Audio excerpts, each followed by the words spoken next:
শ্রীকৃষ্ণ স্বয়ং তাদের বিনাশ করুন।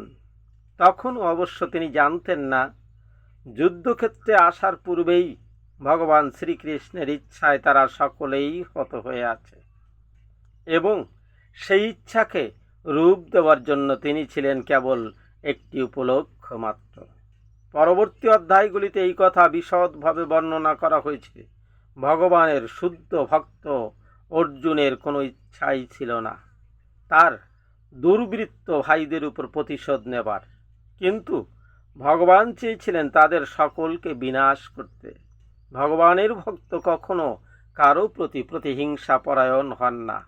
অন্যায়ভাবে যে তাকে প্রতারণা করে তার প্রতি তিনি করুণা বর্ষণ করেন, কিন্তু ভগবানের ভক্তকে যে আঘাত দেয় ভগবান কখনই তাকে সহ্য করেন না।